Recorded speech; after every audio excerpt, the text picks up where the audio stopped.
पहला समूएल बाब नंबर 6। आहद का संदूक इसराइल वापस लाया जाता है। खुदा का संदूक अब 7 महीने फलस्तियों के पास रहा था। आखिरकार उन्होंने अपने तमाम पुजारियों और नजूमियों को बुलाकर उनसे मशवरा किया। अब हम रब के संदूक का क्या करें? हमें बताएं कि इसे किस तरह इसके अपने मुल्क में वापस भेजें। पुजारियों और नजूमियों ने जवाब दिया, अगर आप उसे वापस भेजें तो वैसे मत भेजना, बल्कि कसूर की कुर्बानी के साथ भेजना। तब आपको शिफा मिलेगी और आप जान लेंगे कि वो आपको सजा देने से क्यों नहीं बाज आया। फलस्तियों ने पूछा, हम उसे किस किस्म की कसूर की कुर्बानी भेजें? उन्होंने जवाब दिया, फलस्तियों के 5 हुक्मरान हैं, इसलिए सोने के 5 फोड़े और 5 चूहे बनवाएं, क्योंकि आप सब इस एक ही वबा की जद में आए हैं, ख्वाह हुक्मरान हो ख्वाह रियाया। सोने के ये फोड़े और मुल्क को तबाह करने वाले चूहे बनाकर इसराइल के देवता का एहतराम करें। शायद वो ये देखकर आपके देवताओं और मुल्क को सजा देने से बाज आए। आप क्यों पुराने जमाने के मिस्रियों और उनके बादशाह की तरह अड़ जाए? क्योंकि उस वक्त खुदा ने मिस्रियों को इतनी सख्त मुसीबत में डाल दिया कि आखिरकार उन्हें इसराइलियों को जाने देना पड़ा। अब बैलगाड़ी बनाकर उसके आगे 2 गायें जूते, ऐसी गायें हों जिनके दूध पीने वाले बच्चे हों और जिन पर अब तक जुआ न रखा गया हो। गायों को बैलगाड़ी के आगे जूते, लेकिन उनके बच्चों को साथ जाने न दें, बल्कि उन्हें कहीं बंद रखें। फिर रब का संदूक बैलगाड़ी पर रखा जाए और उसके साथ एक थैला जिसमें सोने की वो चीजें हों जो आप कसूर की कुर्बानी के तौर पर भेज रहे हैं। इसके बाद गायों को खुला छोड़ दें। गौर करें कि वो कौन सा रास्ता इख्तियार करेंगी। अगर इसराइल के बैत शमस की तरफ चलें तो फिर मालूम होगा कि रब हम पर यह बड़ी मुसीबत लाया है। लेकिन अगर वो कहीं और चलें तो मतलब होगा कि इसराइल के देवता ने हमें सजा नहीं दी, बल्कि सब कुछ इत्तेफाक से हुआ है।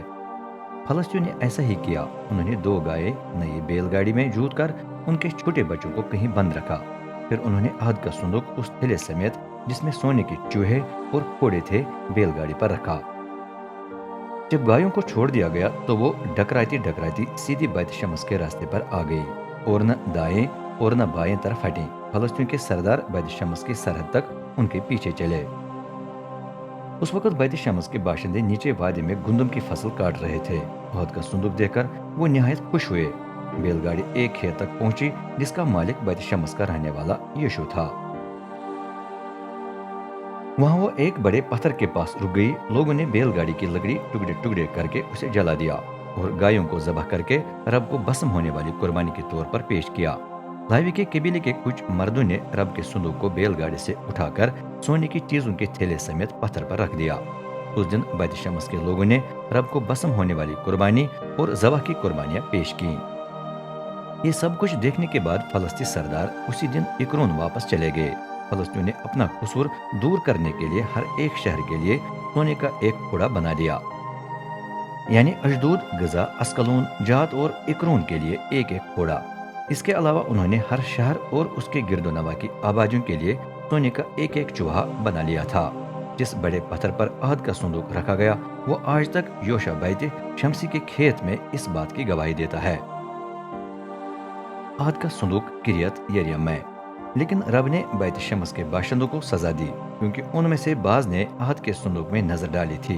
उस वक्त 70 अफराद हलाक हुए।